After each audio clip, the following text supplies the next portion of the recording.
Oui, allô, Pizza Galassia, j'ai pas le temps de vous faire sur Internet.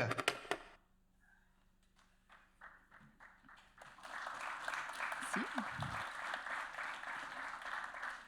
Alors bonjour tout le monde et bienvenue au Festival international du film fantastique de Neuchâtel, 23e édition. Bienvenue également à notre forum littéraire New Worlds of Fantasy, troisième événement de ce forum aujourd'hui qui vient aussi clôturer NIF Extended. Pour cette dernière partie, on voulait terminer en beauté avec une thématique qui nous tient particulièrement à cœur cette année, qui est donc celle des imaginaires écologiques dans la littérature de science-fiction. Vous l'aurez peut-être remarqué, l'écologie est une thématique assez transversale cette année au NIF. Elle s'est imposée quasi organiquement à l'équipe de programmation en vue de la multitude d'œuvres qui l'abordent, donc que ce soit des films, aussi jeux vidéo, cours, installations immersives, enfin voilà. Si vous voulez vous en faire une idée, il faut consulter notre parcours thématique éco-conscience en séance dans notre programmation en ligne comme papier. Voilà, donc pour approfondir comme il se doit la question des imaginaires écologiques, le NIF s'est associé cette année à l'ORIA, à l'Observatoire des récits et imaginaires de l'Anthropocène, lui-même rattaché au Centre de compétences en durabilité de l'Université de Lausanne. Voilà, donc l'ORIA dont la recherche porte sur les imaginaires comme outils ou levier de la transition écologique. C'est Colin Paliche, le coordinateur de l'ORIA, qui va animer la discussion et je le remercie déjà chaleureusement pour sa contribution à la préparation de cet événement. Voilà, on est vraiment ravis du panel qu'on a réussi à réunir aujourd'hui. Vous allez le voir, il est composé d'artistes et de spécialistes aux perspectives vraiment diverses et très complémentaires. Aux 5 invités présents et présentes ici aujourd'hui vient s'ajouter une 6e participation qui relève plus d'une participation artistique et vidéo, puisque pendant la projection sera projetée une vidéo de l'œuvre de Alice Bucknell, donc artiste états-unienne qui est actuellement dont la dernière œuvre, The Alluvials, est actuellement en première mondiale à la Villa, donc dans le cadre de NIF Invasion. Je vous conseille fortement d'aller la découvrir si vous ne l'avez pas déjà fait. Et comme, encore une fois, je vous ai dit, écologie thématique transversale au NIF, donc comme cette installation qui thématise quand même l'idée de l'absence d'eau dans un Los Angeles devenu désertique et ce que ça fait à l'environnement et aux humains et aux non-humains là-bas. Mais voilà, on a saisi l'opportunité d'organiser ce panel pour que les personnes ici présentes puissent réagir aussi à cette installation. Donc ça arrivera en cours d'événement. J'aimerais signaler encore que nous avons 3 autoristes parmi le panel des personnes réunies aujourd'hui. Donc on ne pouvait pas ne pas organiser une séance de dédicace à la fin de cet événement, donc n'hésitez pas à rester. Si vous n'avez pas les livres des personnes concernées, notre stand Payot vous attend à l'extérieur pour les acheter, vous les procurer, et puis passer une brève discussion avec les intervenantes et faire signer leurs œuvres si ça vous chante. Voilà, sans plus attendre, je vous remercie d'accueillir sur scène Colin Paliche, Alice Karabédian, Lucia Mazou, Saul Pandelakis et Sophie Desbioles.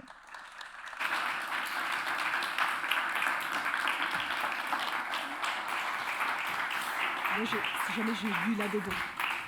Ok, je me pousse là. Alors. Merci infiniment Nadège pour ces présentations toujours tout à fait pertinentes. Bienvenue à toutes et à tous, bienvenue aussi à nos 5 invités, si on compte Alice Bucknell, dont on visionnera un tout petit morceau de The Alluvials tout à l'heure, et au sujet desquels je demanderai évidemment à nos invités et invités de réagir. Peut-être pour amorcer cette table ronde, puisqu'on se connaît, on a eu l'occasion de discuter, etc. Mais j'ai assez envie de vous proposer qu'on commence par un petit tour de table, justement, pour vous présenter individuellement et pour décrire en quelques mots, puisqu'on est sur une table ronde qui s'intitule Embodying Disenchanted Tomorrows, incarner des imaginaires, les lendemains qui chantent ou qui déchantent, à voir. On a toujours cette dimension utopique et cette dimension dystopique. On va aussi l'aborder pendant la table ronde, juste de vous décrire d'où est-ce que vous parlez à quelque part et quel est le rapport que vous entretenez les unes et les autres à cette question des récits et des imaginaires écologiques à partir de vos diverses pratiques, que ce soit la création artistique, l'enseignement, la recherche, la philosophie politique, etc. Qui souhaite se lancer? Qui aimerait commencer? D'un côté ou de l'autre, il va falloir choisir. Allez, Saul. Bon, allez, bon, d'accord, Vas-y. c'est moi. Donc, Saul Pandelakis, moi je suis enseignant-chercheur et auteur. Mes recherches ne portent pas de prime abord sur l'écologie. Je m'intéresse plutôt aux questions de théorie du genre et de théorie queer en relation avec le design. Donc, ce n'est pas fixé sur la thématique de l'écologie, mais ça m'intéresse beaucoup parce que j'aime bien questionner ce qu'on nous fait avaler en même temps que la nécessité de s'occuper de l'environnement, pour le dire vite. Et puis, il se trouve que dans mes fictions, j'aborde des futurs qui sont, à mon sens, ni utopiques ni dystopiques. J'appelle ça des dystopies douces. Voilà, c'est-à-dire que même quand ça merde, pour le dire vulgairement, les gens trouvent des manières d'habiter. Voilà. Et c'est peut-être plus présent dans mon premier que dans mon second livre, mais je pense qu'on en reparlera. Merci beaucoup. J'y vais. Sophie, Alors, vas-y. bonjour, c'est Sophie Desbioles. Je me suis formée à l'Université de Lausanne en sciences humaines et sociales de l'environnement. Puis j'ai eu l'occasion de travailler justement sur ces questions de récit. Je me suis spécialisée plutôt sur le cinéma, comment le cinéma représente le changement climatique, ou l'anthropocène, ou la transition écologique. Je n'étais pas fermée dans le cinéma. Et puis, qu'est-ce qui est possible de faire? Est-ce qu'on peut aller plus loin que ce qui est fait? Mais ça aussi, on va en reparler plus tard. Je suis arrivée sur ces questions un petit peu en mélangeant finalement mon côté militantisme politique, l'activisme et puis la passion pour le cinéma, ces imaginaires qui nous permettent d'aller sur des planètes lointaines et qui nous font ressentir plein d'émotions. En combinant les deux, je me suis dit j'avais le sujet d'un travail de mémoire qui pouvait me passionner suffisamment longtemps pour 2 semestres, qui ont duré 2 ans. Et voilà, du coup, je continue à m'interroger sur ces questions. Et puis, j'ai aussi fait une formation pour être comédienne. Donc, ça se traduit aussi là-dedans. Comment est-ce qu'on réfléchit à ces pièces qu'on joue? Est-ce que c'est par des discussions avec les équipes? Est-ce que c'est par... comment est-ce qu'on va représenter d'autres diversités aussi dans ce qu'on joue, que ce soit le théâtre ou l'audiovisuel, d'ailleurs? Et puis, voilà, est-ce qu'on refuse aussi de jouer dans certains récits du présent qui sont de l'ordre de la publicité et du capitalisme? Mais peut-être qu'on y reviendra aussi un peu plus tard. Alors, bonjour, moi c'est Lucia Mazu, je suis une artiste visuelle, je travaille avec différents médiums, les arts plastiques tout d'abord, mais aussi la vidéo, la photo et l'écriture. Je suis aussi autrice d'un premier roman, un roman d'anticipation, science-fiction et des recherches. Et donc, moi je parle donc de ces lieux ou créatifs, des créativités et d'invention aussi, d'imaginaire.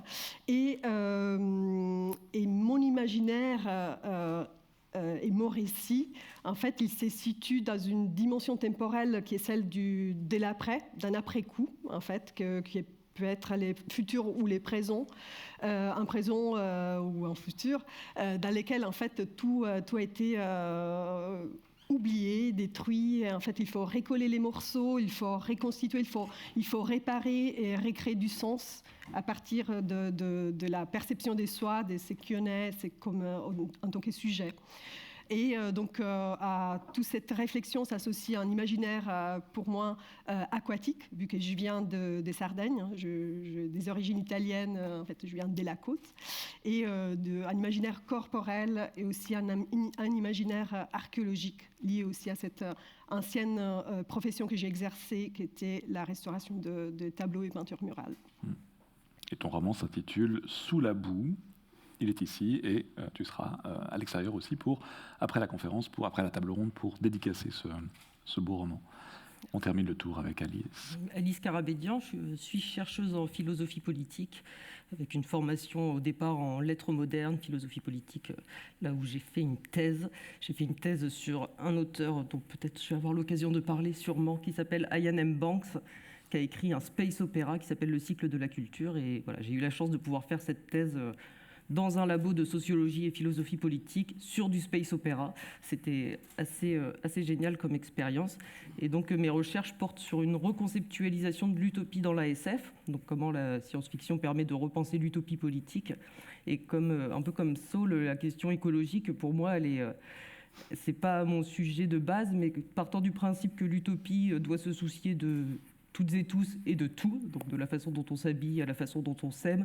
Évidemment, ça parle aussi d'environnement et de la façon dont on habite telle ou telle planète. Et ton essai, dans lequel tu développes justement ces questions-là, s'appelle « Utopie radicale, par-delà l'imaginaire des cabanes et des ruines », qui est sorti en 2022. Et il y a un titre vert, du coup, c'est un peu... Et voilà, exactement. La dimension écologique apparaît dans le titre, déjà, sur le livre, dans le graphisme même. Merci infiniment, merci pour ces présentations. Moi, j'aimerais peut-être commencer par une question un petit peu détournée. On se représente finalement la question écologique souvent comme articulée autour d'enjeux scientifiques. À la base, on dit, voilà, il y a des faits, les océans s'acidifient, le climat se transforme à vitesse grand V. Et pourtant, les scientifiques d'aujourd'hui plaident aussi, si on les lit, si on les écoute, en faveur d'un renouvellement des imaginaires pour enrayer la catastrophe qu'ils voient poindre tout bientôt.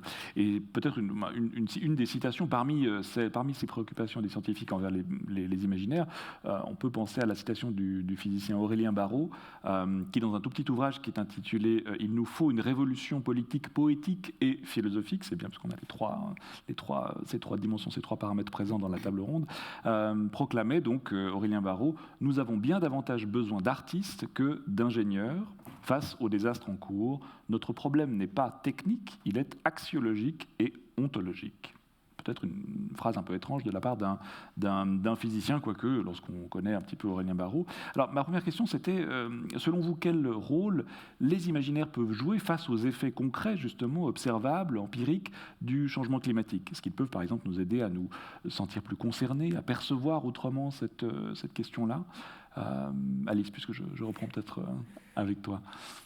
Pourquoi les utopies, finalement? Oui, c'est un peu le nerf central de mon travail.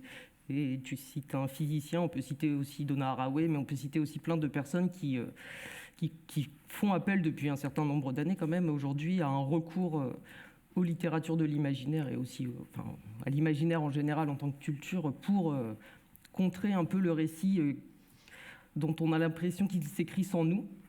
C'est-à-dire, d'un côté, on se sent responsable, de l'autre côté, on se sent sidéré, et on a l'impression d'avancer vers ce mur. On sait que ce mur est là, mais on arrête. En fait, on ne fait que regarder ce mur. Et selon les leçons de code de la route de mon moniteur de code de la route, à un moment, il faut arrêter de regarder l'obstacle, sinon on est sûr de foncer dedans. Et l'imaginaire, en fait... parce qu'il se situe ailleurs, parce qu'il se situe dans un autre temps. En fait, c'est pas tant où et quand ça se passe qui est important que le fait de nous sortir de nos chaussures et de nous permettre d'autres perspectives. Alors, ça ne veut pas dire que ces littératures sont irresponsables, qu'elles font comme si ces catastrophes n'étaient pas en train d'advenir, déjà, n'étaient pas en train d'advenir et pour le futur, mais ce n'est pas du tout irresponsable. Au contraire, pour moi, c'est savoir ce qu'on a en face, mais s'autoriser à imaginer des possibles sorties, quelles qu'elles soient. Et au moins, s'autoriser à poser les questions. Parce que là, on a vraiment l'impression d'être dans... Je parle beaucoup, je m'arrête dans 2 secondes. On a vraiment l'impression... tu parlais de l'ingénieur contre l'artiste. Voilà, l'ingénieur, il a un plan, il l'applique, et puis c'est ça, et c'est la ligne droite du progrès qui nous occupe depuis je ne sais combien de siècles, et c'est comment on déjoue cette ligne droite. Et les imaginaires peuvent donc nous aider à ça. Oui. Sophie, toi, tu as travaillé sur les imaginaires dans le cinéma. Quel est ton point de vue là-dessus? Oui, j'aimais bien, je vais prêcher pour ma paroisse, pour le cinéma. Ce que j'aime bien dans la fiction en film, c'est qu'elle passe par l'image, qui est quand même, pour la plupart d'entre nous, quand même notre sens prioritaire de perception du monde, et puis qui est directement, ou en tout cas fortement lié à la croyance. Souvent on dit « je crois ce que je vois ». Et puis pour ces personnes, parce que maintenant on voit qu'il y a des personnes qui ne savent pas trop ce que c'est encore le changement climatique, beaucoup de personnes maintenant qui commencent à ne plus y croire, parce probablement qu'elles ne veulent plus y croire.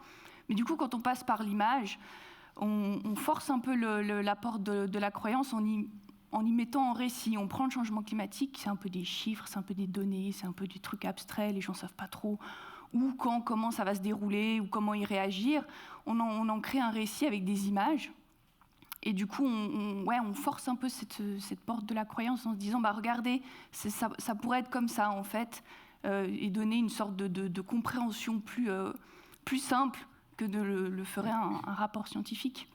Puis le film, parce qu'il est aussi fiction et qu'il il n'est pas, contrairement à la politique, mais j'ai fait un peu de politique, donc forcément, chez les Verts, forcément, on est toujours amené on est bloqué sur qu'est-ce qui pourrait être plausible ou possible ou probable, parce que sinon on est taxé d'utopiste.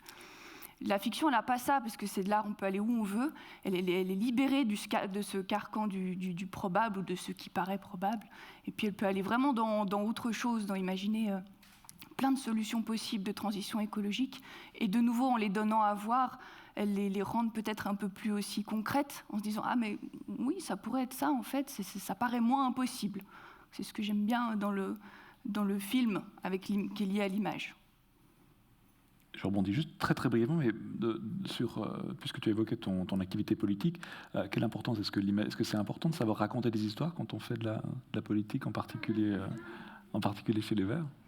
Alors, chez les Verts, on est coincé pour l'instant. Le récit environnemental, il est coincé dans on va enlever des choses, on va vous priver d'eux, on va retourner dans des cavernes avec des bougies et tout. Donc, je crois qu'on a du mal à dépasser ce truc-là où on a été enfermé. Je ne sais pas pourquoi et je ne sais pas quand.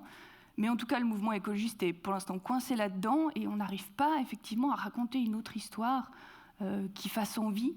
Ou alors, on se fait traiter de bisounours, société durable et équitable. On dirait que ça fait envie à personne. Moi, je trouve ça cool, mais on dirait que ça fait envie à personne. Non, mais c'est impossible. C'est vraiment, on dirait que biologiquement et physiquement, science de la Terre, c'est impossible. Le néolibéralisme et le capitalisme, c'est pas un choix. Non, c'est vraiment, c'est physique. On ne pouvait pas faire autrement que ça. Mais du coup, pour revenir, au mouvement politique, je pense que tout va bien. Je pense qu'on gagnerait la gauche de façon plus générale à reprendre du storytelling, qui est un outil très puissant, qui peut être pervers aussi, parce qu'il marche forcément dans les deux sens, mais à retrouver une autre histoire à raconter, c'est sûr qu'il va le falloir. Si on prend la France ces derniers temps, l'extrême droite raconte quand même une histoire qui a marché pour pas mal de personnes. Donc oui, va falloir se reposer la question. On reviendra sur la question plus strictement politique en fait après, mais je voulais juste donner un petit regard là-dessus dès maintenant. Renverser les perspectives, proposer d'autres environnements civilisationnels, c'est un petit peu ce que tu fais dans ton roman Lucia, puisque dans Sous la boue, on se retrouve effectivement la tête, non pas sous l'eau, mais sous la boue. Mais pour toi, le but, c'est de permettre justement cette conscientisation, si je ne me trompe pas, aux enjeux, c'est de se sentir concerné ou responsabilisé par les enjeux écologiques au moyen de la fiction. Donc ici, les émotions seraient en fait finalement œuvreraient en faveur d'une prise de conscience globale. Oui. Alors, en écrivant Sous la boue ou alors en amont, mon attention principale était celle de... en fait, il y avait une question. Comment je peux me sentir concernée par ce qui se passe aujourd'hui dans cette crise écologique qu'on a dès la peine à voir ou à intégrer. Et en fait, pour moi, c'était en fait, j'ai fait un exercice de transposition. Je me suis dit, mais est-ce que j'arrive à sortir des moi, de mes préoccupations et à intégrer un paysage plus vaste dans un futur proche que celui de la montée des eaux. J'ai donc décidé de créer une sorte de micro-fouille en partant d'éléments biographiques, autobiographiques même, et en transposant donc une histoire familiale des maladies psychiques et physiques en 2100. Et avec cette montée d'eau et au bord de la mer, et aussi la délocalisation d'une ville, en fait, de la population des habitants d'une ville au bord de mer, et avec des cyclones, des tas d'urgences. Et cet exercice, qui n'est pas qu'un exercice, en fait, mais une incarnation, pour revenir au mot que nous avons utilisé dans les titres de cette table ronde, c'était un mouvement d'empathie, en fait, de ressentir et de retisser tous les liens qui nous relient au monde dans lequel on vit, que ce soit les mondes des microbes, des bactéries qui provoquent des maladies, mais que qui font partie de cette réalité de ce qu'on appelle nature. Et les microbes, mais l'eau aussi, et la boue aussi, qui est formée d'eau et de terre, et qui a une matière en fait vivante également, et dans laquelle il y a des formes de vie qui peuvent se développer. Je reprends aussi les mots storytelling, la narration en fait, la narration en fait est le lieu de l'imaginaire. Imaginer est une forme pour moi de liberté extrême. En fait, c'est la seule liberté que nous avons, et donc c'est un lieu où on peut vraiment créer d'autres possibles. Et je pense qu'aujourd'hui, c'est vrai qu'il y a notre imaginaire, il est coincé. On regarde les murs, et quand on regarde un mur, on n'a pas d'images qui peuvent apparaître. Et je pense que pour moi, la narration, mais l'art en général, c'est une manière de provoquer les imaginaires d'un public par l'immersion, par les sensations, par les images et les émotions. Oui, allez, vas-y. Une précision aussi, on parle de conscientisation, par les émotions, etc. Mais c'est encore un luxe de pouvoir se demander ça, parce qu'en fait, le changement climatique, c'est une réalité pour plein de personnes sur cette planète. Et nous, on a encore le luxe de dire « Ah oui, j'y crois pas ». Mais voilà. C'est vrai, ça rejoint cette question, toute cette dimension politique qui entre en ligne de compte, toutes ces questions intersectionnelles comme ça de problématiques liées au réchauffement climatique. J'aimerais juste peut-être t'entendre, Saul, sur ces aspects, sur cette importance de l'imaginaire par rapport aux faits observables, empiriques du changement climatique, parce que quand on en discutait la première fois, tu disais oui, mais en fait, il ne faut pas trop charger le sac à dos de l'art non plus par rapport à cet aspect-là. Oui, alors je vais dire un peu différemment aujourd'hui, peut-être, parce que... Alors je ne sais plus comment tu l'as formulé dans ta question, mais avec la citation que tu proposais, il y avait cette idée de dire « Ah, mais en fait, ce n'est pas les ingénieurs qui ont à la clé, finalement, c'est les artistes. » Alors ça, déjà, ça me pose problème, parce que ça veut dire qu'il y a encore un groupe de gens qui, soudainement, a la clé. C'est-à-dire que c'est jamais collectif, en fait. C'est que c'est toujours « Ah non, on s'est trompé, arrêtez tout. En fait, le salut ne viendra pas de l'ingénieur, mais de l'artiste. » Et puis, comme par hasard, ce ne sera pas... un mec blanc hétéro qui sera l'ingénieur, mais ce sera un mec blanc hétéro qui sera artiste. Bon, bref, tout change pour que rien ne change, comme on disait dans le Guépard. Bref, mais à mon avis, ce qui peut être intéressant, c'est aussi de considérer que c'est pas tant que les arts ont des choses à offrir, c'est qu'il y a toujours eu dans les arts des perspectives passionnantes et sur le changement climatique et sur des futurs possibles, mais qui sont copieusement ignorées par et une partie effectivement de l'intelligentsia scientifique, mais aussi par les gouvernants et les gouvernantes. Et donc c'est pour ça que quand les gens disent « mais c'est génial, les arts ont quelque chose à apporter aux imaginaires », j'ai envie de dire oui, c'est une porte que vous ouvrez, mais qui est restée fermée et volontairement fermée pendant des années, parce qu'effectivement, le « oui mais » de l'artiste, ou le « oui mais attendez 2 secondes » au sujet de, je sais pas moi, les énergies fossiles, ou la colonisation de Mars, d'ailleurs colonisation, mais voilà, enfin, toutes ces choses-là, elles étaient dites en SF, sous toutes ses formes, que ce soit filmique, littéraire, etc. Donc pour moi, il y a une petite hypocrisie à cet endroit-là, et qui est pas là. Enfin, je critique pas la personne qui donne la citation, mais j'aimerais bien qu'on considère ça comme un silence construit. Parce qu'à partir de là, on peut se dire, ok, pourquoi il y a eu mise au silence? Et tu posais cette question-là de comment ça s'est passé. Ben, c'est intéressant de se rendre compte qu'à chaque fois qu'on propose quelque chose, en fait, c'est stratégiquement déconstruit. C'est-à-dire quand Emmanuel Macron, au sujet de la 5G, nous dit « Ah non, mais quand même, on ne va pas retourner chez les Amish », enfin, ça paraît être une blague sortie comme ça, mais c'est très stratégique, en fait. C'est extrêmement construit. Et ça relève d'un ensemble d'un imaginaire, du tout ou rien, qui est encore une variante du « il n'y a pas d'alternative thatcherien ». En gros, soit on vit dans des grottes, soit vous avez un iPad. Bon, on espère quand même qu'il y a un entre-deux.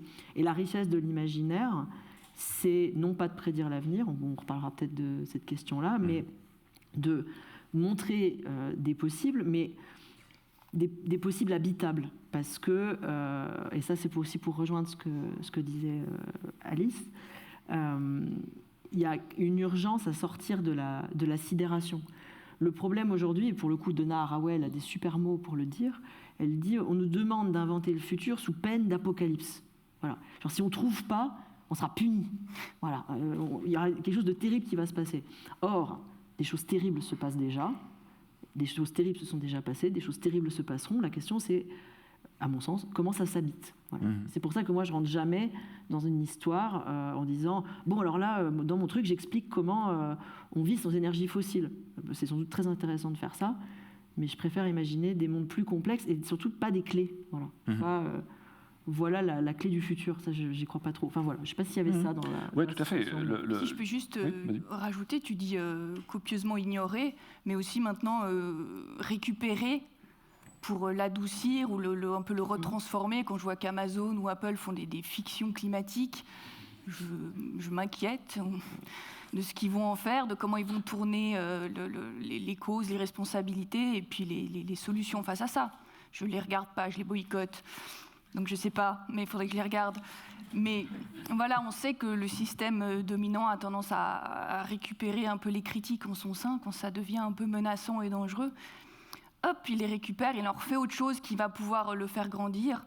Et puis d'avoir toutes ces fictions catastrophes qui font finalement de l'argent parce qu'elles marchent bien. Voilà, comment est-ce qu'on va sortir de ça? Est-ce que c'est possible d'en sortir? Est-ce que c'est possible de ne pas se faire récupérer quand on commence à faire quelque chose d'un peu dangereux? Ça, c'est une petite inquiétude.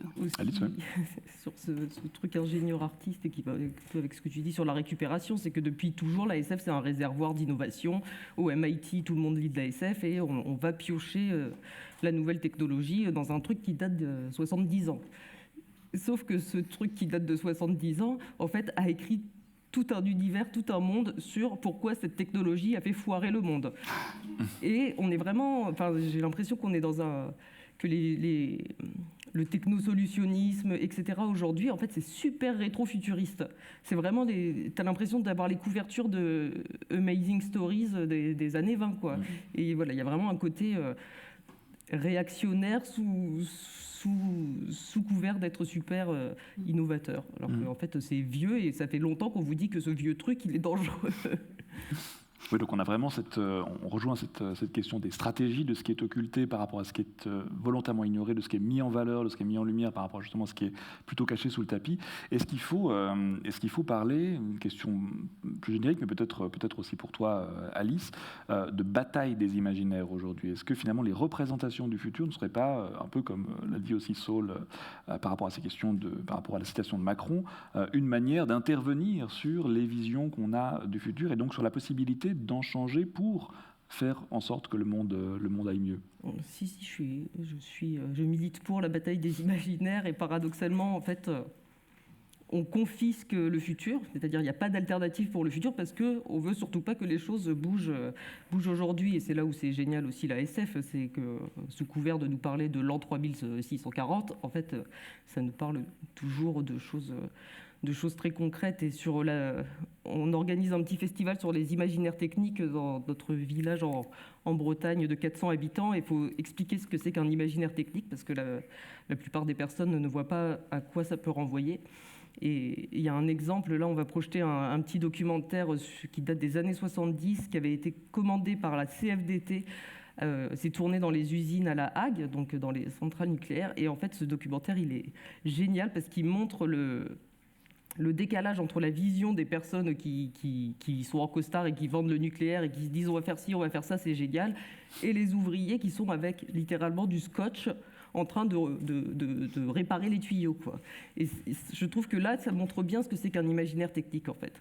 C'est que, au-delà de la réalisation et du fait que est-ce que ça marche ou ça marche pas, c'est qu'en fait, il y a des mondes qui s'entrechoquent. Et c'est pareil avec les imaginaires écologiques, c'est qu'il y a des visions de mondes qui s'entrechoquent, qui ne sont pas du tout les mêmes. Et comme vous le disiez, certains imaginaires sont clairement invisibilisés au nom du « il n'y a pas d'alternative », où là en France, ces dernières semaines, c'était incroyable la guerre des imaginaires qu'il y a pu avoir, où l'histoire s'est complètement renversée. C'était ahurissant à voir, mais on y était, on était dans un monde imaginaire. Et donc oui, je pense qu'il y a une bataille à mener et qui est d'autant plus dure qu'en effet, il ne faut pas qu'elle soit récupérée par les GAFAM derrière, et, tout en étant visible. Donc c'est ça l'enjeu.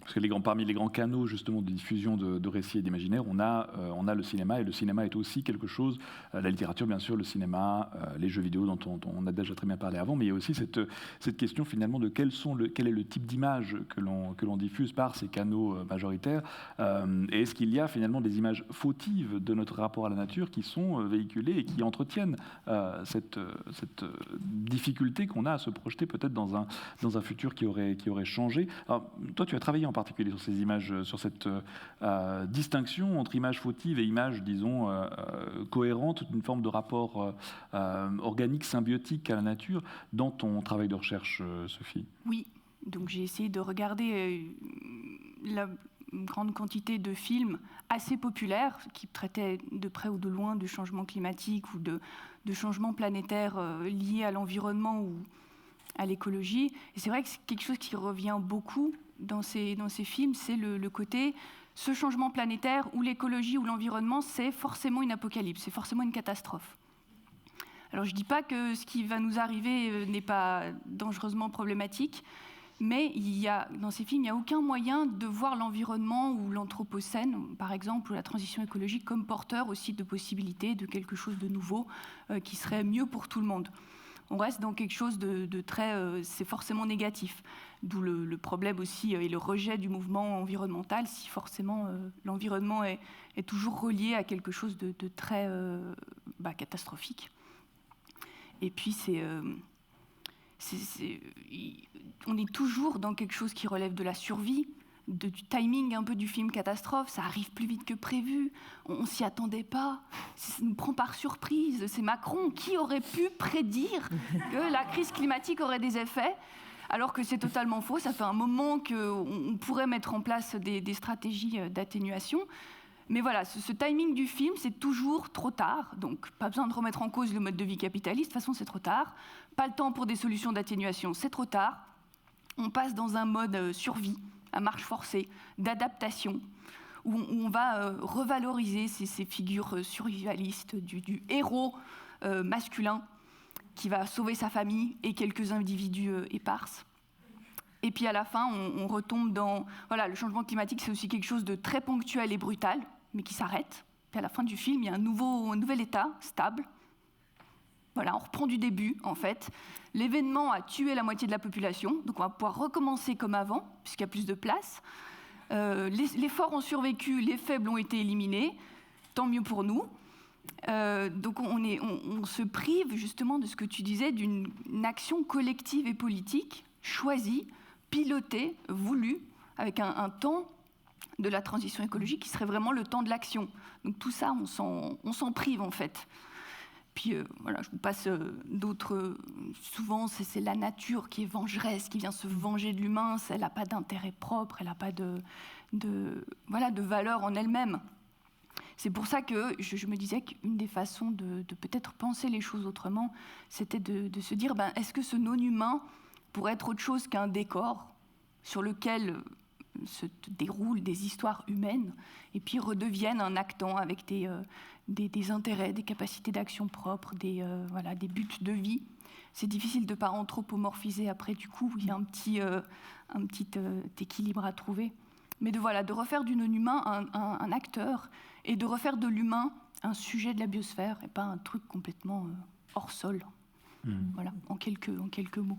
Et l'essai de ça, et qui est un peu foiré, c'est Avatar quand même, parce qu'il y a qui est un peu foiré dans le discours, parce que voilà, on va se dire ces gentils extraterrestres qui vivent en cohésion avec leur environnement, etc., qui sont pour le coup complètement, même pas anthropomorphiques, américanomorphiques, et puis avec encore une fois, moi, c'était le no alternative, c'était vraiment au niveau des communautés politiques que je l'étudiais plus à la base, mais dans tous ces films, il n'y a jamais une alternative politique, c'est-à-dire, comme tu l'as dit, en fait, le monde s'écroule, alors on n'accuse jamais vraiment le capitalisme, mais par contre, en effet, c'est le noyau familial qui se reconstitue, c'est exactement les mêmes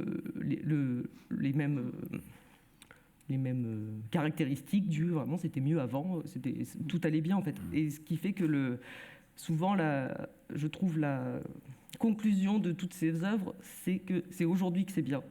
Demain, ça sera foireux, mais de toute façon, ça ne nous regardera plus. Mais aujourd'hui, par contre, c'est super.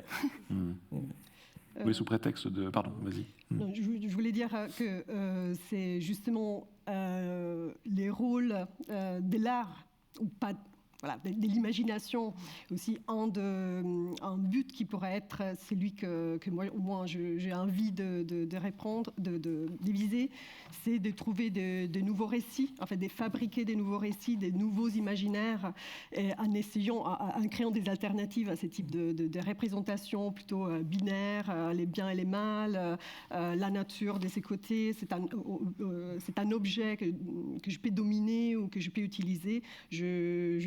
Voilà, il y a des exemples aussi dans les mondes de l'art contemporain et de mettre en évidence plutôt des actions ou des personnages qui n'ont rien à voir avec les héros qui va tout sauver, mais qui qui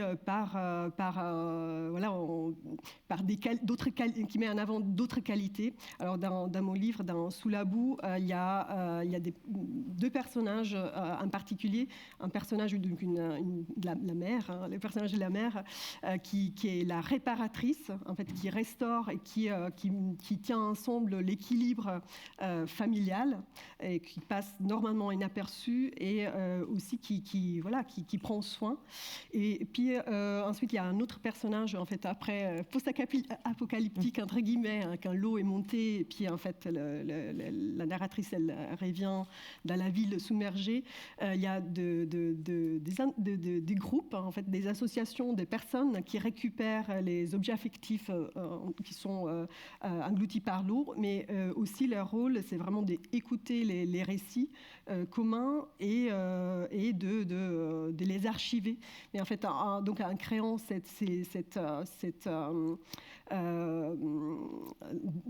en sauvant quelque part ces narrations-là, et puis de nouveau, c'est des valeurs dont on a besoin et des valeurs surtout qui viennent de philosophie plutôt féministe, des penseuses féministes, du féminisme ou du queer aussi, et qu'on peut mettre en avant dans nos récits, même s'ils peuvent être écologiques, mais par reflet aussi, je pense. Donc finalement, quitter cette idée de la croissance infinie pour essayer, si j'ai bien compris, en tout cas dans Sous la boue, c'est assez parlant, de retisser des imaginaires à partir de ce qui est là, à partir d'une nouvelle conception de la localité ou de la manière d'habiter le monde, et peut-être aussi, puisque le personnage de la mer, ou toi tu évoquais le personnage du non-vivant, de la nature, appelons-le comme ça, de s'ouvrir à une autre forme d'altérité. Je crois que, Saul, cette thématique de l'altérité, c'est quelque chose qui te tient aussi particulièrement à cœur et qu'on voit notamment dans tes romans.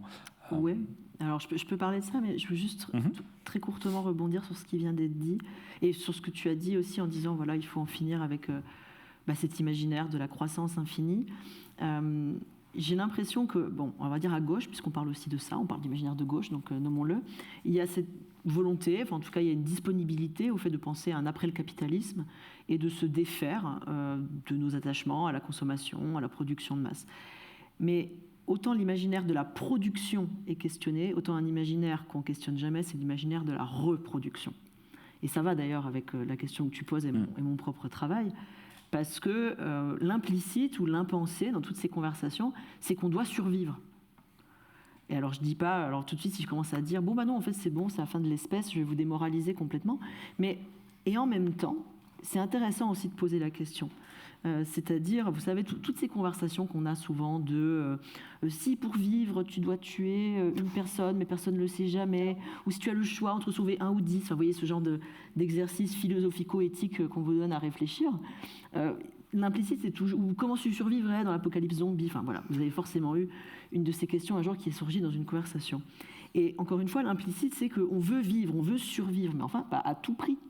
Et est-ce que cette question qu'on se pose au niveau individuel, moi personnellement, il y a des choses que je ne ferais pas pour survivre, enfin je pense et j'espère, est-ce qu'on ne peut pas se la poser aussi au niveau de l'espèce, c'est-à-dire à quel prix on estime que notre existence en tant qu'espèce humaine vaut le coup, quoi. Alors après, ça peut paraître très nihiliste, très négatif, mais je ne suis pas sûre.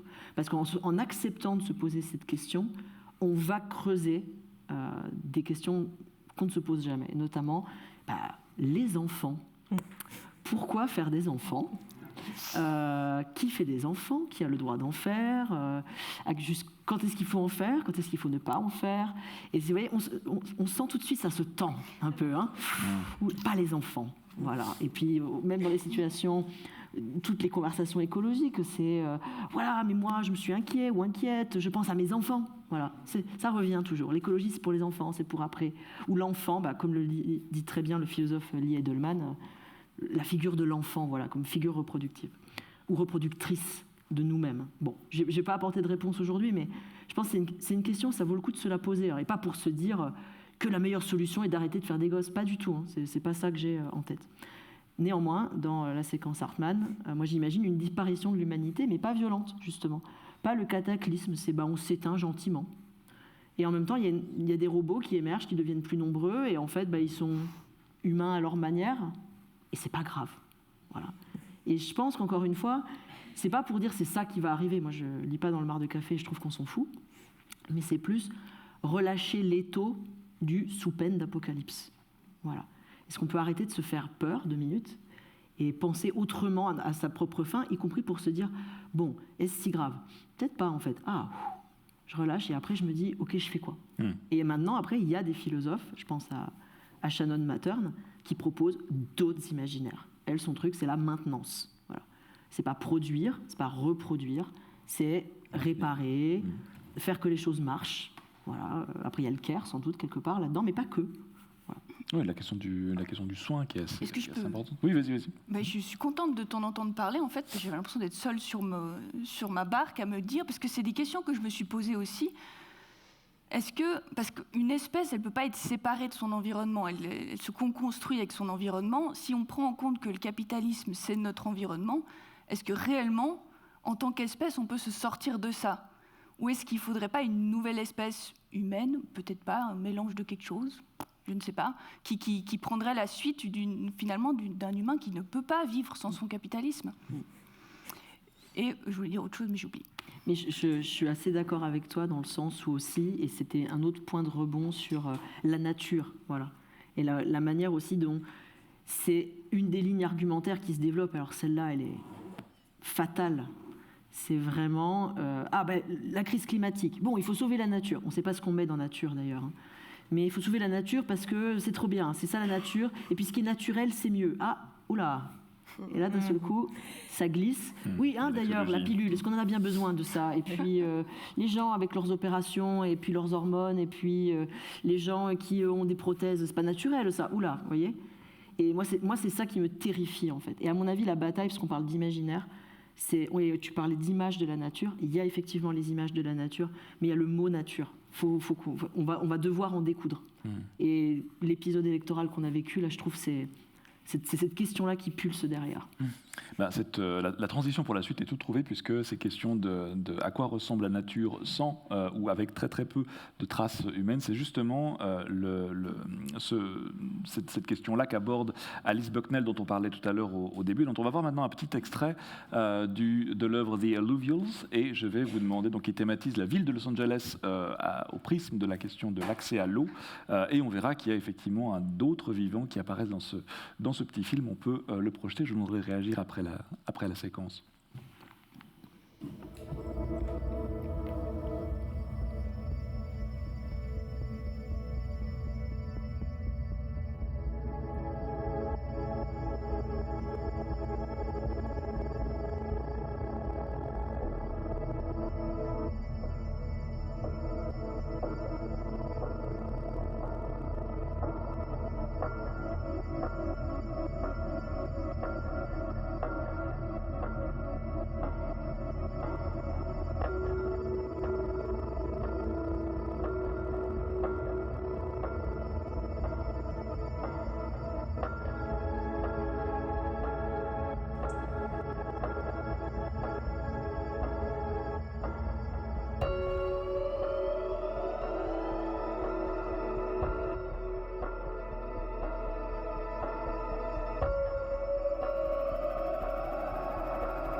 Some say that the history of Los Angeles is the history of its water. It's not easy to see in the desertified present, abandoned tower blocks caked with bone-dry deposits of spreading sand. Empty streets prowled by the American gray wolf, brought back from the cusp of extinction by the chaotic fluctuations of a heating planet. But wait, pan out, over to the revitalized zones along the river's meandering periphery, where Next LA is setting up shop, on the other side of Sepulveda. The water flows here in a constant cycle, pumped through state-of-the-art filtration systems on permanent rotation. It harkens back to a colonial fantasy, like that scene spied by the Spanish missionary Juan Crespi. Water so pure you can drink it straight from the source. A scene of a lush alluvial valley, hallucinated first in 1769 and later replicated by an AI-turned developer. Revitalizing what exactly?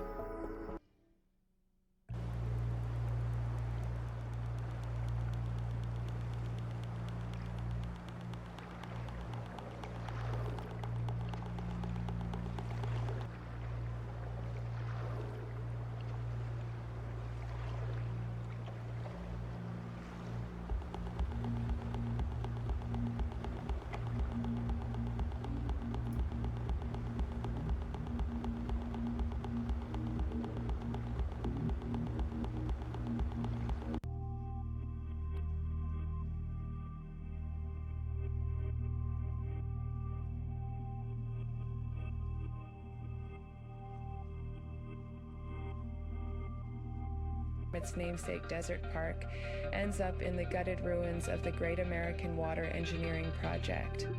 An artificial lake on course for survival slowly dries up over time. For humans, perhaps puncturing that skin is actually the solution to everything.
The introduction of the Pacific Coast Highway created a speculative real estate boom.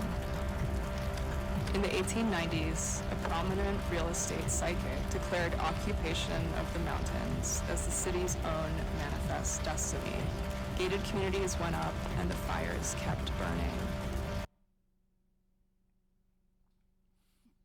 Beaucoup d'éléments dans cette petite séquence de Alice Bucknell, les alluviaux, The Alluvials, qui nous transportent un petit peu déjà dans des types d'imaginaires qu'on a l'habitude peut-être de voir, cette dimension post-apocalyptique d'une ville désertée. On peut penser à Je suis une légende de Matheson d'abord, et puis ce film avec Will Smith aussi, mais il y a une pléthore d'autres films aussi qui se déroulent dans des décors similaires, où ce sont finalement d'autres formes vivantes, ici le jaguar, le guépard qui hérite de la terre. Une réaction à chaud peut-être de votre part.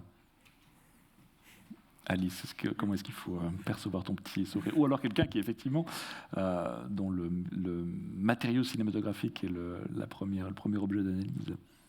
Sophie? Je sais pas, mais je sais ce que j'ai retrouvé, ce que je voulais dire tout à l'heure. Je ferai un lien avec. Okay. Ce sera artificiel, mais je ferai un lien.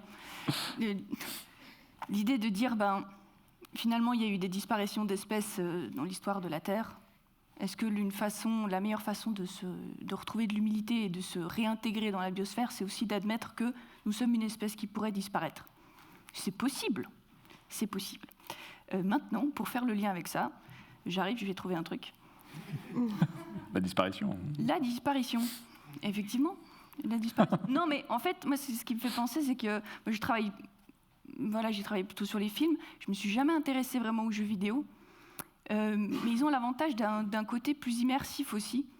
On dit que souvent, la perception des risques, elle est difficile si on ne la joint pas avec de l'affect et de l'émotion. Je trouve que le plus de quelque chose qui est plus dans le jeu vidéo, où on est en première personne, c'est un truc très immersif. Moi, j'ai réussi à être prise très, très au vif avec ces images dans les flammes, en fait. Puis avec ce puma qui est dans les flammes. Donc c'est aussi intéressant, le jeu vidéo. Voilà. Mais à chaud comme ça... Alors oui, je réagis. Je rebondis, en fait, je vois que cette vidéo, elle est un lien avec tout ce qui était dit déjà avant la projection. Et cette présence d'animaux dans ces lieux désertés, dans cette ville abandonnée, pour moi, en fait, c'est ça la source de l'optimisme, quelque part. C'est dans le sens que, de toute manière, alors ça c'est vraiment, je l'espère, il y aura de la vie, en fait, que ce soit une vie microbienne, ou une vie aquatique, une vie des cactus. Bon, voilà, c'est vrai que de mon point de vue, je suis d'accord avec Saul. Est-ce qu'on est vraiment nécessaire sur ces planètes, vu qu'en fait, on n'est pas en symbiose avec tous les autres vivants et les autres formes du vivant. Donc après, je ne suis pas autodestructrice. Donc j'y crois qu'il faut vraiment investir ces imaginaires alternatifs.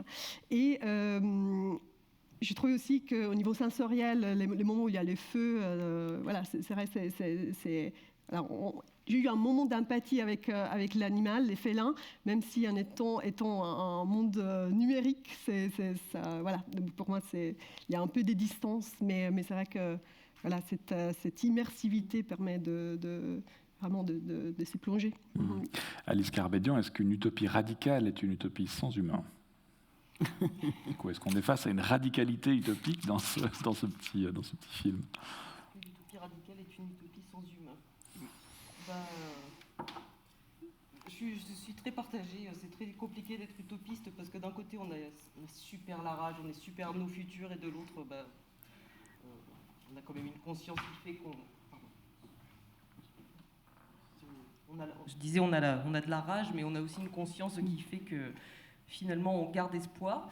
C'est très difficile de sortir d'une table ronde sur la science-fiction en n'étant pas déprimé. C'est normal. Il reste 2 minutes. Pas y arriver. Tout peut encore se jouer. Et l'utopie radicale, c'est des... je ne vais pas faire une conférence sur pourquoi radical tout de suite. En 2 mots, c'était pour revenir à la racine du mot.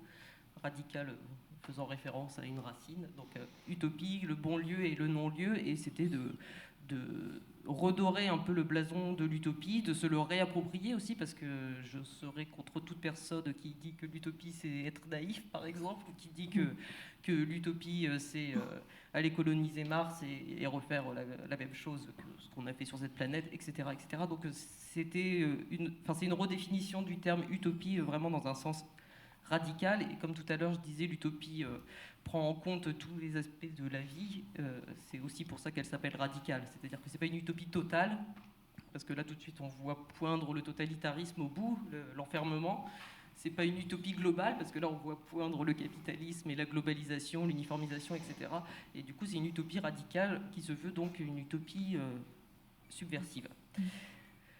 Partant de là, peut-il y avoir une utopie radicale sans humain? J'avoue que je ne me suis jamais posé la question en ces termes, mais grâce à vous, je vais le faire. Et je pense aussi que c'était l'autre partie de ce que je disais tout à l'heure, c'est qu'on part souvent d'une table ronde sur la SF assez dépitée, désespérée. Mais il y a un côté assez cool et assez punk du nos futurs, en fait. Nos futurs, donc c'est maintenant qu'on se bouge et qu'on se bat et qu'on fait ce qu'on a à faire. Donc, moralité, ne faites pas d'enfants, mais adoptez un coyote. Seul pour de la kiss. Après, je reviendrai. Ça va me permettre de repréciser, parce que j'imagine très bien comment le petit propos que j'ai eu tout à l'heure peut aussi être complètement transformé en disant « Ah ouais, rendez-vous compte, je suis allé à une table ronde, le mec, en gros, il dit il vaut mieux qu'on disparaisse. Ah bah super, du coup, on fait plus rien. Ah bah voilà, super. » Non, pas du tout. C'est pas du tout un appel à on abandonne et du coup ça sert à rien. C'est pas nihiliste 2 minutes, c'est ça le paradoxe.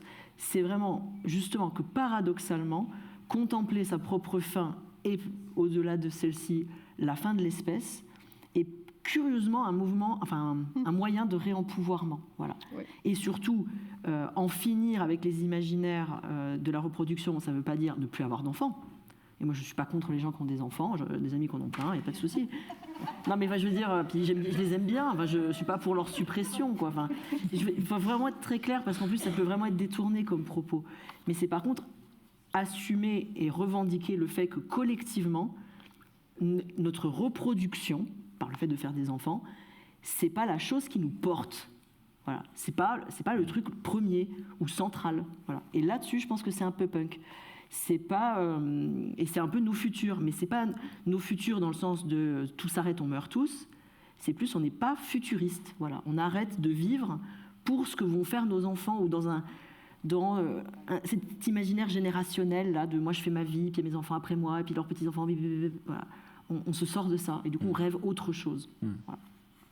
On ne se conditionne pas au futur, à nos enfants dans le futur, mais on agit pour le présent. Par exemple, et c'est pour ça que la vidéo, je la trouve super. Moi, elle m'a évoqué une super série qui passait sur la chaîne Histoire à un moment donné, qui s'appelait After Humans. Vous avez déjà vu ça ? Non. En gros, le présupposé, c'est que tu prends une ville et tous les humains disparaissent, mais genre comme ça. Il n'y a pas d'explication, c'est juste qu'ils disparaissent. Voilà, ils sont enlevés.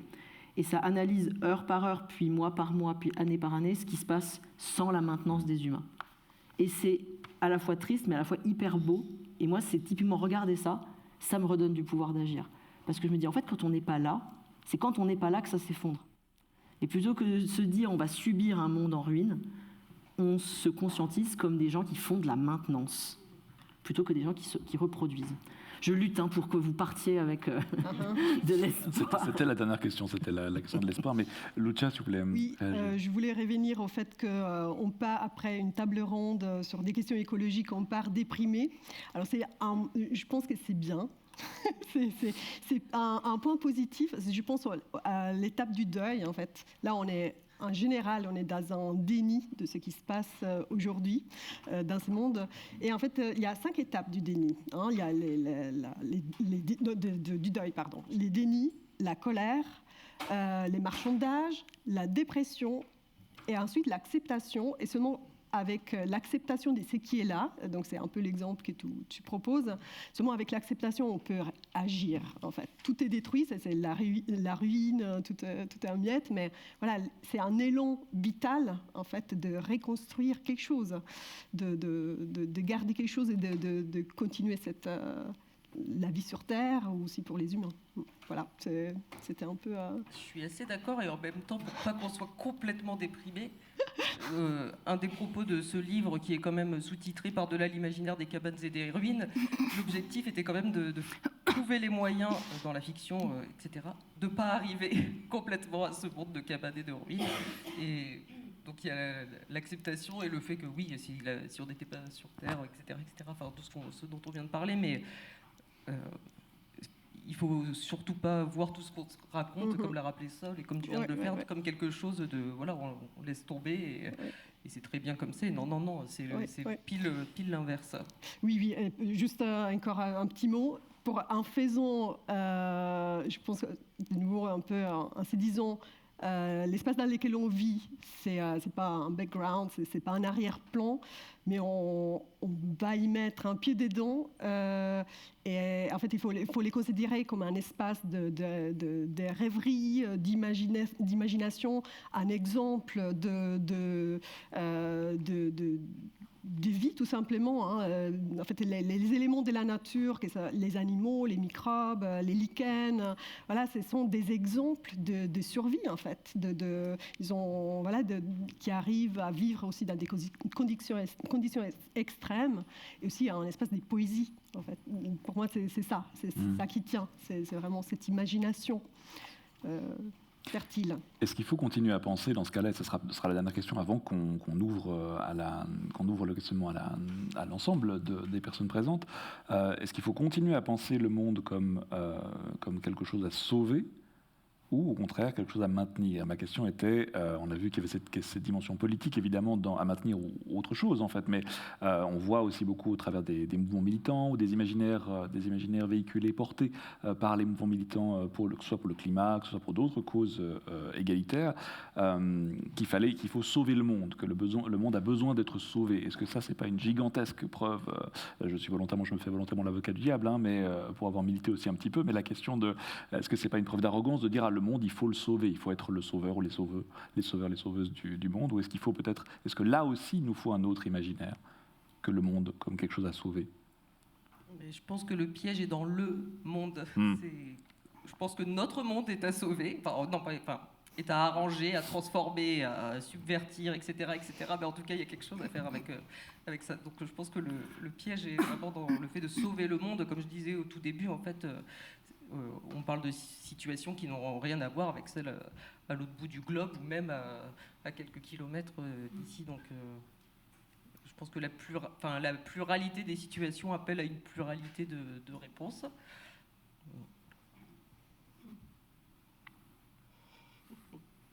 Est-ce qu'il faut sauver le monde? Quelqu'un d'autre aimerait réagir à cette question-là?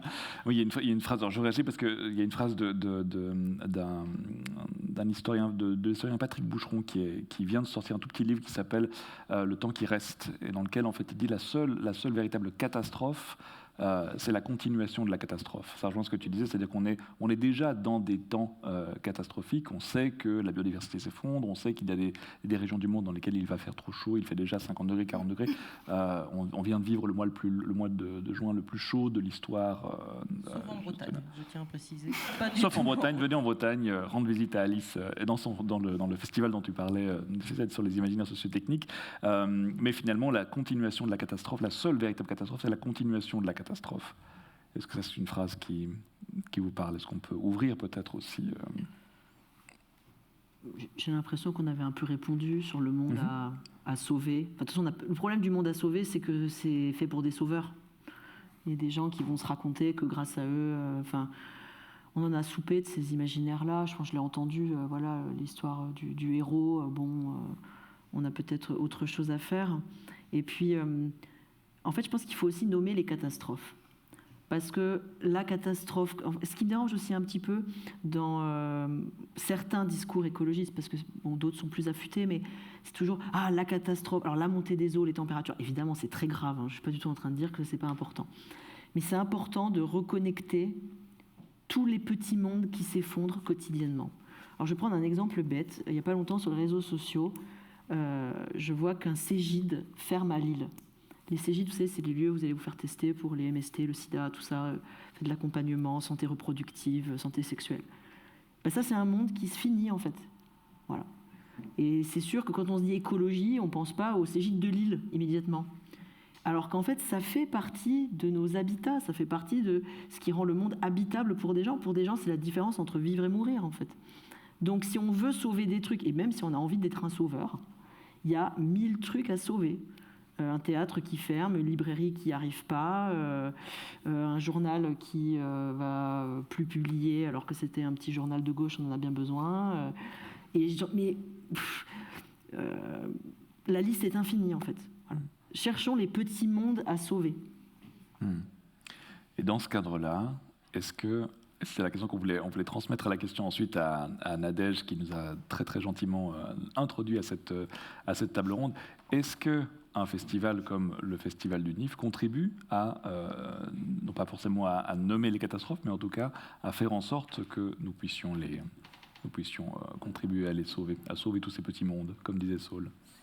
Alors c'est un projet ambitieux pour un modeste festival fantastique. Mais en tout cas, déjà merci de nous retourner la question qu'on vous pose avec...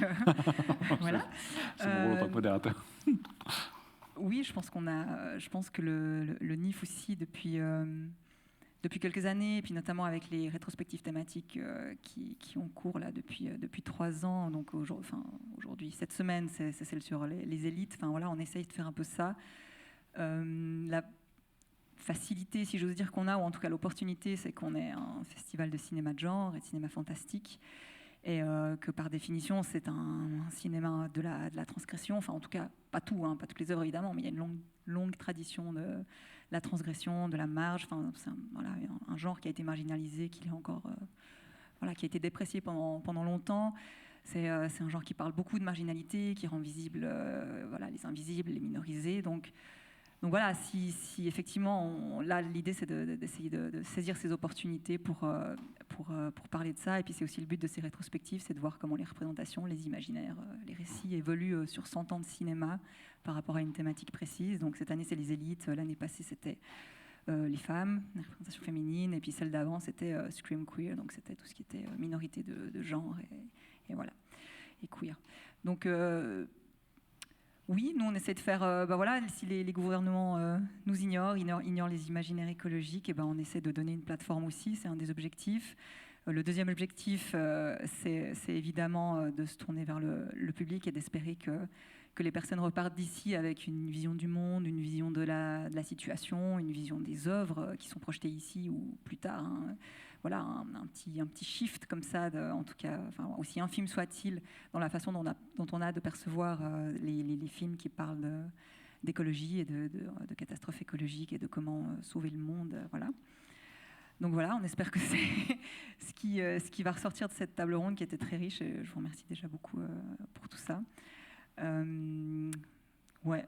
Ah oui, plus d'humilité aussi, un regard plus nuancé, plus poétique, plus humble sur toutes ces œuvres, ce sera bien.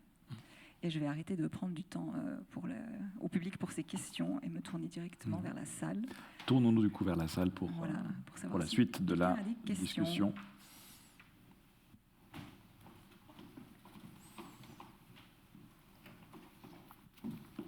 Bonjour, merci beaucoup, c'était super intéressant, j'ai beaucoup aimé. Moi, je suis en master ici à Neuchâtel en conservation de la biodiversité. Et c'est des questions qui m'animent énormément parce que je suis dans un étau, comme on parlait tout à l'heure, de ces trucs très ingénieurs, de comment on va revatiliser, renaturer un environnement. Et puis moi, je suis un peu avec ce côté très artistique, j'ai un background très artistique. Et je me dis, est-ce que vous avez des exemples ou des pistes de voir comment on peut connecter ces ingénieurs qui veulent justement maintenir ou sauver un environnement dépend comment on le voit, avec ce côté artistique qui pourrait, moi je pense, apporter beaucoup de nouveaux outils et de nouveaux imaginaires qui sont aussi très importants.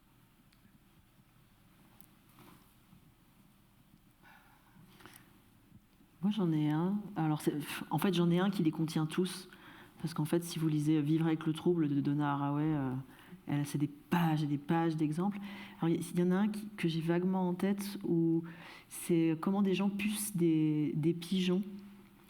Et c'est fait pour aider cette espèce, donc il y a tout ça.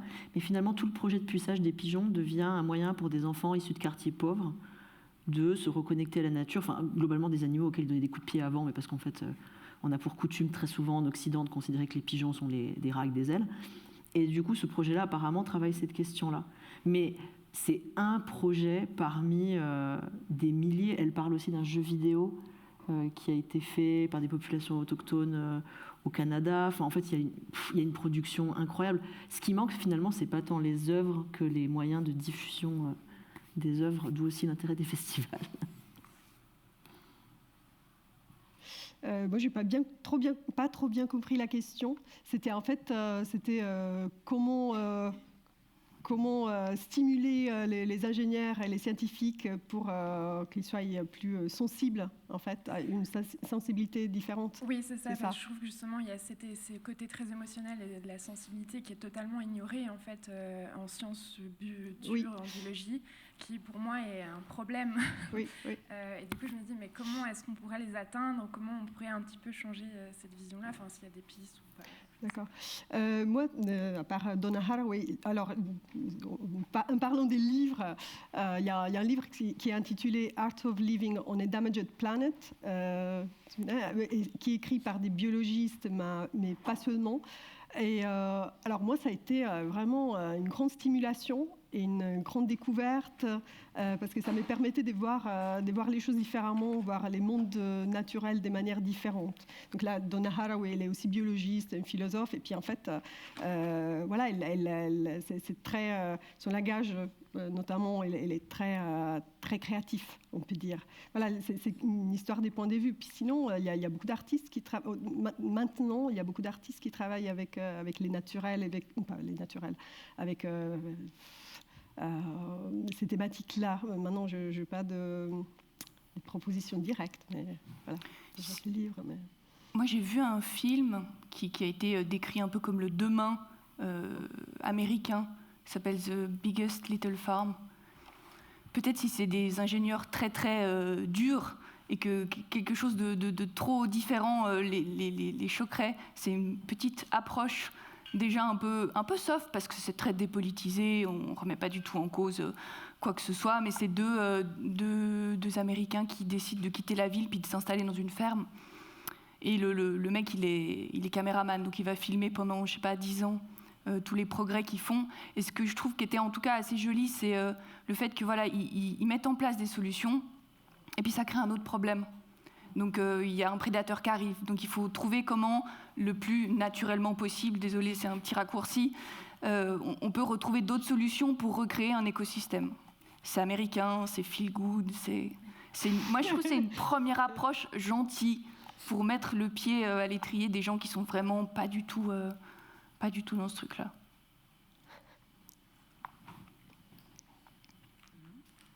J'ai une question, mais je voulais d'abord rebondir sur la question précédente et vous remarque, parce que je suis ingénieure, justement, donc peut-être une contrebalance de point de vue. Puis déjà alerter qu'en fait, dans les personnes que j'ai fréquentées pendant mes études ou dans mes travaux, différentes entreprises où je travaillais, parmi les ingénieurs et scientifiques, il y a une grande quantité de personnes qui sont fans de tout ce qui est les univers de fantastique, de science-fiction et autres, et qui ont déjà contact en fait avec l'approche artistique, on dira, de présentation et d'investigation de ces possibles. Et pour dire aussi que, comme ça a été mentionné par Saul, il y a un certain nombre de projets de sensibilisation diverses avec l'histoire des pigeons et autres au monastique. Il y a aussi des aspects qui ne sont pas très connus, des propositions de solutions, certes techniques, ou d'aides techniques en fait, à différentes problématiques qu'on se trouve actuellement, présentées par les ingénieurs, mais qui ne sont pas les grandes solutions qui sont montrées dans les médias et dans les politiques. Poser des éoliennes partout, ouais, gigantesques, de faire, voilà, on met des panneaux solaires dans des champs entiers, des choses comme ça.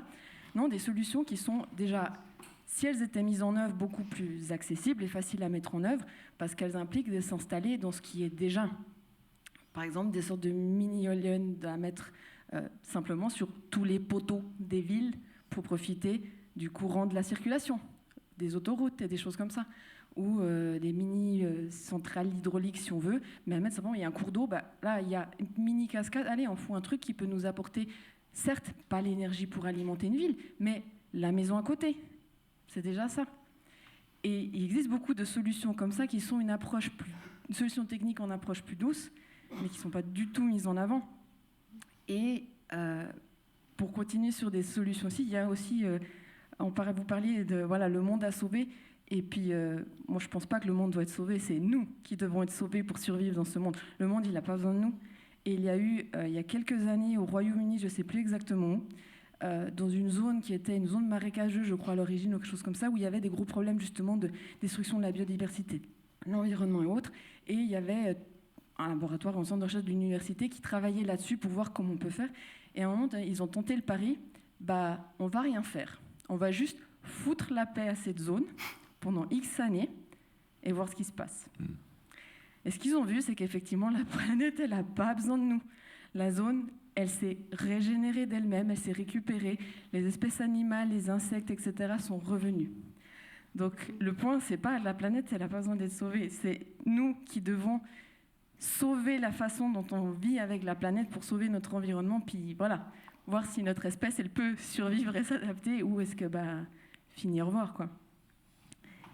Et puis, pour venir à ma question, désolée pour faire le long parallèle, c'était, il y a dans tout ce qui est les uchronies, en fait, dystopie ou utopie, il y a eu une grande vague plutôt au XXe siècle où on était très très fortement orienté sur les dystopies, avec justement à signaler, il y a un mur là devant, il y a un mur, il y a plusieurs murs possibles, on va arriver dedans.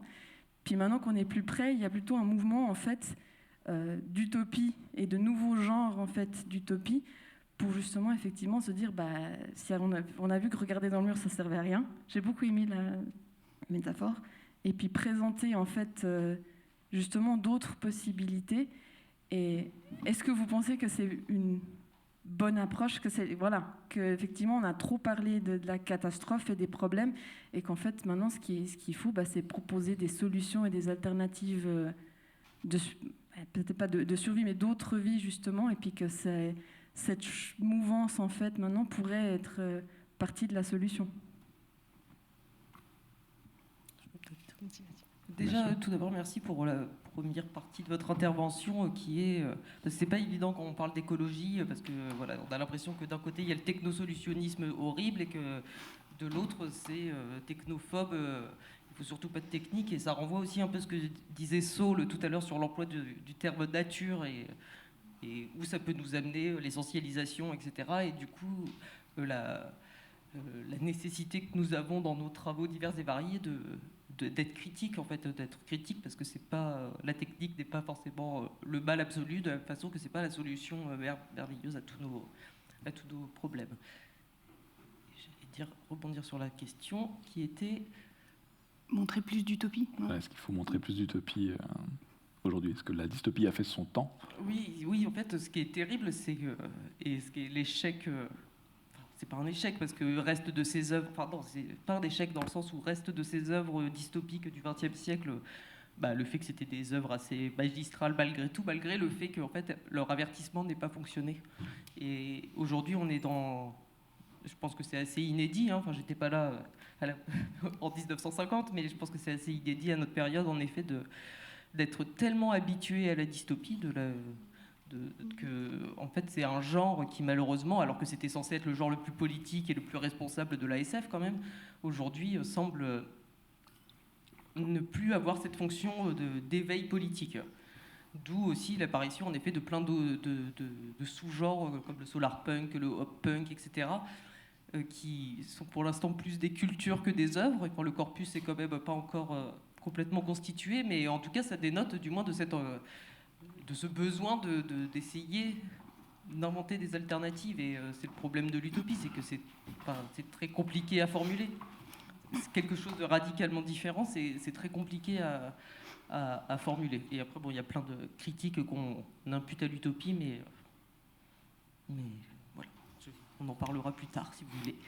Moi, je plaide aussi pour avoir d'autres images au cinéma ou à la télé ou dans les séries, parce que j'ai l'impression que aussi la catastrophe, l'apocalypse, ça a pu avoir un rôle d'éveil, de faire peur, de conscientiser un peu, mais ça nous laisse dans un tel fatalisme, dans une telle impuissance qu'après, il n'y a rien derrière.